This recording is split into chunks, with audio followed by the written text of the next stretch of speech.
The old-fashioned, it's, simple, iconic, probably the most foundational cocktail there is. Absolutely. But even if you think you know it, this deep dive, we're going to uncover some pretty surprising history. That's the plan. We're really pulling back the curtain, tracing its evolution. Yeah.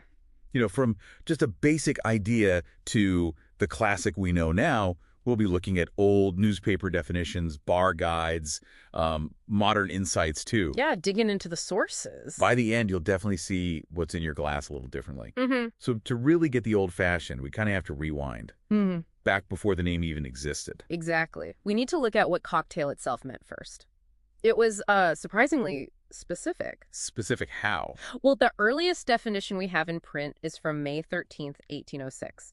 It was in a paper called The Balance and Columbian Repository. Okay, 1806. What did it say? It described a cocktail as, and I'm paraphrasing slightly, a stimulating liquor composed of spirits of any kind, sugar, water, and bitters. Spirits, sugar, water, bitters. That's it. Pretty much. It even mentioned it was vulgarly called a bittered sling. So just a basic mix. And what's really interesting, or maybe a bit weird, is how they saw it back then. It wasn't just for enjoyment. Right. It had this quasi-medicinal vibe, sometimes called an electioneering potion, to make people bold. Make the heart stout and bold, I think was the phrase. Or just help the morning bitters go down easier. Yeah. A bit like a health tonic. Totally different image, yeah.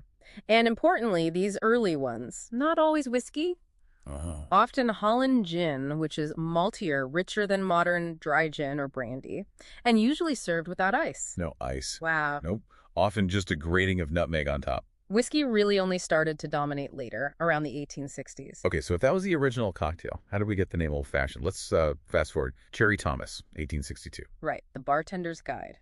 Crucial text, he lists a whiskey cocktail recipe. And get this, he actually says to shake it. Shake it. An old-fashioned, that feels wrong. Well, it wasn't called an old-fashioned yet. But crucially, Thomas also mentioned preparing a cocktail the old-fashioned way. Ah, okay, so the method was old-fashioned. Exactly. Muddling a sugar lump with water, adding bitters, ice, spirit, often still gin back then, and stirring. So the name itself, old-fashioned whiskey cocktail, when did that become a thing? That really took off in the 1870s, 1880s. And here's the kicker. It was basically a pushback. Pushback against what? Against newer, improved cocktails. Drinks that started adding things like absinthe, curacao, other liqueurs. People started saying, no, I want it the old-fashioned way. Like, just give you the simple original thing, a kind of protest drink. Precisely. A demand for the basics. Theodore Prula's 1888 manual actually listed recipes under that specific name. Okay, so simplicity wins out. But then Prohibition happens. Ah, yes. 1920 to 1933.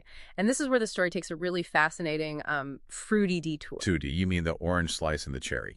Exactly. It became common practice to muddle an orange slice, a maraschino cherry, sometimes even pineapple, with the sugar. Why, though, if the whole point was simplicity before? Pure pragmatism.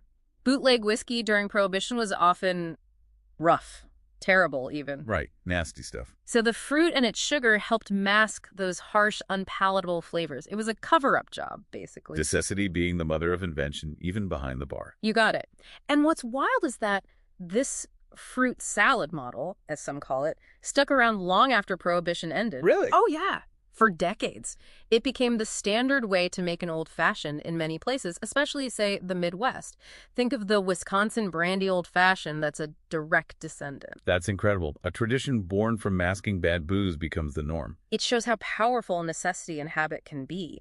But, you know, the last couple of decades, the cocktail renaissance. Right, there's been a big shift back. A huge shift back towards that pre-Prohibition style. Focus on the core.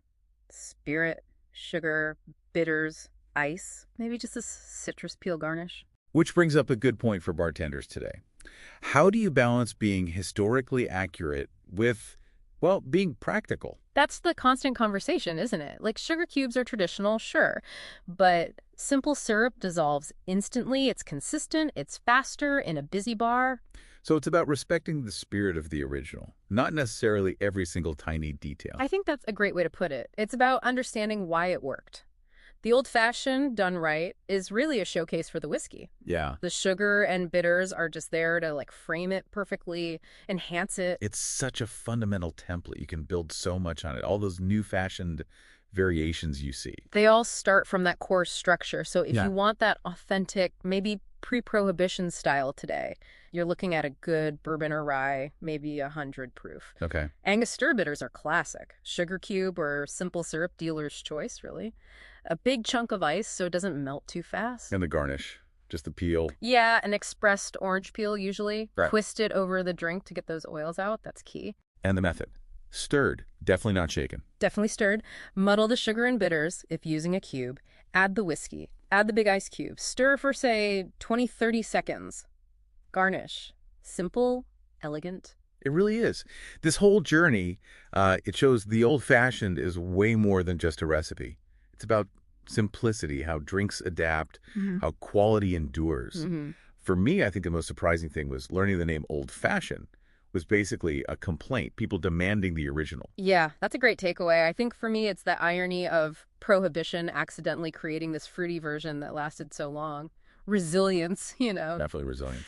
What stands out most to you listening to this history? And maybe here's something to chew on. Perhaps real mastery, in cocktails or anything, isn't about adding more and more stuff.